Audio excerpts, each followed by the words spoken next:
Friends, तो अभी एक दो retirees lost one more case in court. उसका जो जजमेंट है, कमेंट्स हैं AIBRF की तरफ से, वो अटैच्ड हैं and we are shocked to receive such negative judgement in our case, जो कि हेल्थ इंश्योरेंस के रिलेटेड था, जो कि फाइल्ड हुआ था 2019 में in the High Court of Delhi at New Delhi. जैसा कि आप देख सकते हैं, versus union of India, IBA, all banks and others. In the judgement they denied to entertain our claim to stop further enhancement. So guys, please subscribe to my channel for latest banking and pension updates of premium and to make it at par with the working employees and for reducing premium।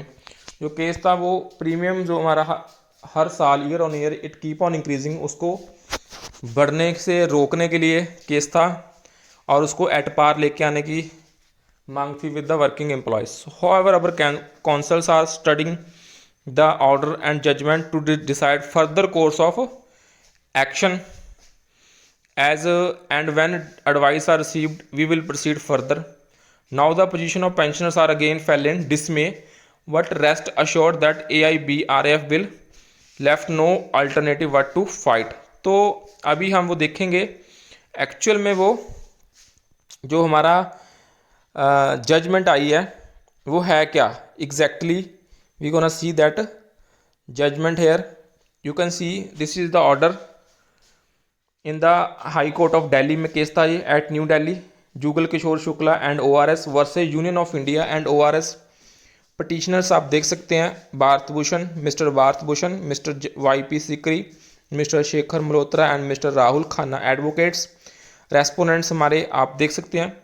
तो guys ये order था honourable mister justice Sanjeev Narula ji.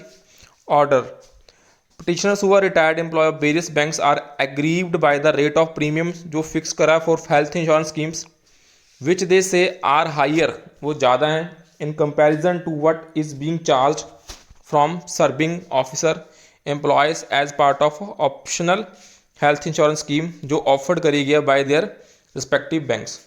So in terms of communications directions issued by Ministry of Finance and IBA, उसके चलते आप देख सकते हैं ministry of finance का जो लेटर है डेटेड 24 Feb 2012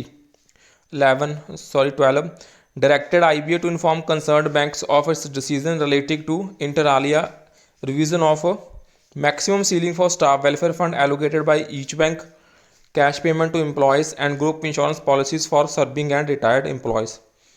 तो एक memorandum of settlement 10th bipartite settlement जो हुआ था 2015 में was entered between IBA and employees and workmen of banks pursuant to which the erstwhile scheme of जो रीइंबर्समेंट ऑफ हॉस्पिटलाइजेशन एक्सपेंसेस वो शुरू करी गई थी। आपको पता ही है 10th बाईपार्ट सेटलमेंट में 2015 में। तो उसका जो सर्कुलर था तो IBA ने इशू करा था in 1 October 2015 for additional directions toward extending the scheme to retirees as per 10th bipartite settlement. तो 10th बाईपार्ट सेटलमेंट में ये IBA की मेडिकल स्कीम स्टार्ट होती है 2015 में। तो उसकी ये नरेशन है। After that vide order dated 29th November 2019 and amendment of aforesaid petition was allowed in respect to same relief being sought the relevant circular in each petition. इसमें आप देख सकते हैं I declare the circular bearing number 2019 dated 26 September 2019 issued by respondent bank is bad Q the insurance premium fixed for retirees, direct the respondent to revisit the premium fixed for the retirees and bring it at par with the जो service employees की जैसे हैं तो वैसे ही retirees का होना चाहिए and do away all other discrimination, जो भी डिस्क्रिमिनेशन उनको डू अवे कर दें। Direct the respondents banks to hear the premium of retiree instead of charging it from the retirees. जो बैंक्स हैं वो बियर करें प्रीमियम जो भी रिटायरीज का वो रिटायरीज से ना लें। Direct the respondent Union of India to revisit the issue of GST and consider it to waive. जो GST हो रहा है वो भी रिटायरीज को लग रहा है वो भी वेव करें। तो आप देख सकते हैं ये ये ऑर्डर जो जजमेंट हुआ है फाइल, तो इसमें IBA October 2015 circular directed that mediclaim policy in respect of retirees shall be issued on similar terms and conditions as applicable to serving employee.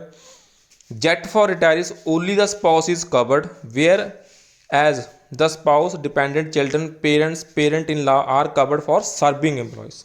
ये अंतर है.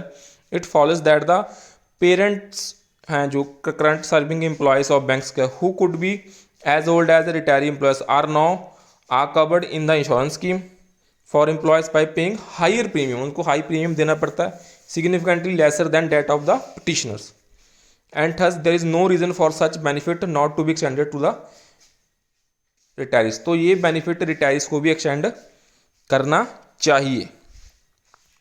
तो आप देख सकते हैं further the premium for insurance scheme जो फिक्स्ड करा है फॉर रिटायरीज अंडर द इम्पर्स सर्कुलर इज सिग्निफिकेंटली वो हायर है then those charge to serving employees, जो कि डिस्क्रिमिनेटरी है.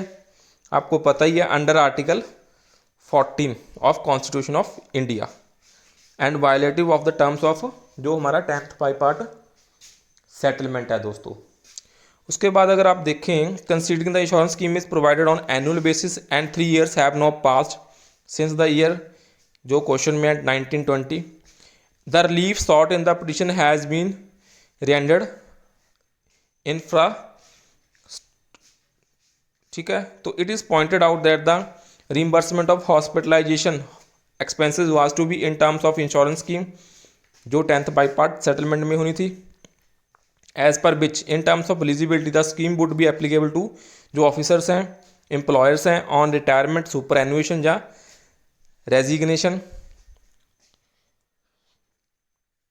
उसके बाद एंड इवन एग्जिस्टिंग जो रिटायर ऑफिसर्स हैं एम्प्लॉयज़ हैं and dependent spouses subject to payment of stipulated premium. So the relevant bank was to decide the contribution, उसको contribution decide करना था in case of retirement post the introduction of scheme जो scheme से आने के पहले जो रिटायरमेंट हुई थी उसके regarding, and of existing retiree जो रिटायरी हो चुके थे and who opt to avail the benefit of जिन्होंने ऑप्ट करा था भी हमें स्कीम का बेनिफिट मिलना चाहिए. तो आप इसमें देख सकते हैं काफ़ी पॉइंट्स हैं जो प्रॉपरली उठाए गए हैं दोस्तों. Insurance scheme made available to petitioner post retirement resignation superannuation was always optional and not compulsory, and demand for full reimbursement of expenses along with domiciliary hospitalization and domiciliary treatment was वो भी discussed हुआ between the parties in formulating the terms of insurance scheme under 10th by part settlement. So इसमें जो analysis है वो देखिए आप. Court has heard the parties at length at the very outset. It is noted उन्होंने note करा that the relief sought in prayer relates to the renewal of insurance scheme for the term 1st November 2019 to 31st October 2020 and thus does not survive, वो survive on the present day. जो remaining prayers also cannot be entertained. So this is the main remaining prayers वो entertain नहीं कर सकते. दो retirement benefits emanate purely from the applicable service condition of the job the petitioners have retired from. So on a pointed query by court, Mr. Bhushan states उन्होंने state करा that the petitioners are not similarly placed. वो similarly placed नहीं है since some of them are receiving pension, some have received benefit under voluntary retirement scheme while other have superannuated. तो उन्होंने कहा भी हम एंटरटेन नहीं कर सकते क्योंकि जो रिटायरमेंट कंडीशंस हैं वो सिमिलर नहीं है दोस्तों. तो ये बहुत ही तो not a good in the favour of the pensioners. तो आप देख सकते हैं दोस्तों, अगर आपको किसी प्रॉपर कॉपी चाहिए मैं आपके साथ शेयर कर दूंगा. हालांकि ये वीडियो थोड़ी सी लंबी हो जाएगी इसलिए मैं यहाँ पे छोड़ रहा हूँ गाइस. तो please comment and you can see here insurance companies का जो प्रीमियम है वो कैसे इंक्रीज़ होता गया वो भी प्रॉपरली इसमें बताया गया है. अमाउंट ऑफ प्रीमियम कैसे बढ़ रही है for officer, workman and sub staff. That's all for it. Thank you.